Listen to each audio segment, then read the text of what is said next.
नमस्कार, जय हिंद दोस्तों, आप सबका स्वागत है हमारे YouTube channel Delhi pension news पर। इस चैनल पर आपको ईपीएस पेंशन और ईपीएफओ पेंशन से जुड़ी तमाम खबरों के बारे में बताया जाता है। तो हम आपसे निवेदन करते हैं कि हमारे चैनल को सब्सक्राइब करें और बेल आइकन का नोटिफिकेशन ऑल पर कर दीजिए।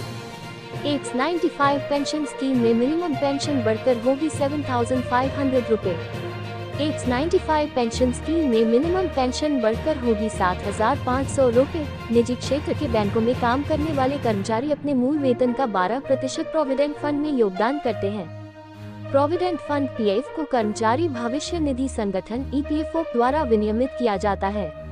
इसके अलावा कंपनियां भी 12% का योगदान देती हैं और राशि ईपीएफओ के पास जमा करती है। कंपनी द्वारा दिए जाने वाले पीएफ को 2 हिस्सों में बांटा जाता है। पहला 8.33% पैसा कर्मचारी पेंशन योजना एम्प्लॉइज पेंशन स्कीम में जाता है, जबकि 3.67% ईपीएफ योजना में जाता है।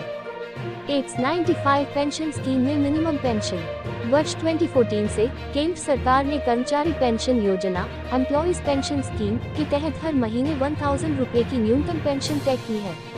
लंबे समय से एक पेंशन फंड के तहत पेंशन को बढ़ाकर कम से कम 7,500 रुपए प्रति माह करने की मांग की जा रही है। पेंशन भोगियों के लिए गठित कर्मचारी पेंशन योजना एम्प्लॉइज पेंशन स्कीम राष्ट्रीय आंदोलन समिति ने बुधवार 31 जुलाई 2024 को राजधानी दिल्ली के जंतर मंतर पर विरोध प्रदर्शन बुलाया है, जिसमें एक पेंशन फंड में मासिक पेंशन को कम से कम 7,500 रुपए करने की मांग की जाएगी। एक पेंशन फंड समिति ने अपने बयान में कहा कि पिछले कई सालों से करीब 7.8 पेंशन भोगी न्यूनतम पेंशन सीमा बढ़ाने के लिए ईपीएफओ का दरवाजा खटखटा रहे हैं, लेकिन सरकार ने उनकी मांगों पर सुनवाई तक नहीं की है। एम्प्लॉइज पेंशन स्कीम और ईपीएफ में क्या अंतर है? ईपीएफ और एज पेंशन फंड दोनों ही सरकार द्वारा ईपीएफ एवं विविध प्रावधान अधिनियम 1952 के तहत चलाई जाने वाली सेवानिवृत्ति लाभ योजनाएं हैं।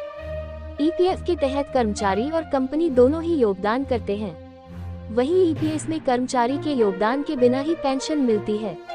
अब कर्मचारी पेंशन योजना एम्प्लॉइज पेंशन स्कीम की राष्ट्रीय आंदोलन समिति के सदस्यों ने सरकार द्वारा उनकी मांगों पर सुनवाई न किए जाने को लेकर जल्द ही बड़ा प्रदर्शन करने का फैसला किया है।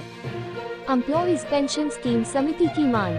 समिति के अध्यक्ष अशोक राउत ने कहा, वर्तमान में पेंशन भोगियों को औसतन 1450 रुपये मासिक एज पेंशन फंड मिलती है, जबकि 36 लाख पेंशन भोगियों को 1,000 रुपये से भी कम पर गुजारा करना पड़ रहा है।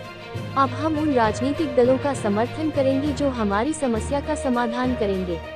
जब तक हमारी कर्मचारी पेंशन योजना एम्प्लॉइज पेंशन स्कीम संबंधित सभी मांगे पूरी नहीं हो जाती, हमारा संघर्ष जारी रहेगा।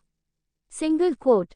उन्होंने आगे कहा कि नियमित पेंशन फंड में लंबे समय तक योगदान के बावजूद पेंशन भोगियों को बहुत कम पेंशन मिलती है। अगर वर्तमान में मिलने वाली पेंशन को जोड़ दें तो ये राशि एक बुजुर्ग दंपत्ति के लिए जीवन यापन के लिए बहुत कम है। एज 95 पेंशन स्कीम में मिनिमम पेंशन को लेकर मांग। कर्मचारी पेंशन स्कीम के मुताबिक एज पेंशन फंड के तहत किसी व्यक्ति को तभी पेंशन मिलती है जब उसने अपनी सर्विस में 10 साल पूरे किए हों। कमेटी के राष्ट्रीय जनरल सेक्रेटरी वीरेंद्र सिंह का कहना है, सभी राजनीतिक पार्टियां, चाहे वे सत्ता में हो या फिर विपक्ष में हो, उनकी ये बड़ी जिम्मेदारी है कि कर्मचारी पेंशन योजना एम्प्लॉइज पेंशन स्कीम में हर महीने कम से कम 7,500 रुपये महीना पेंशन सुनिश्चित करें।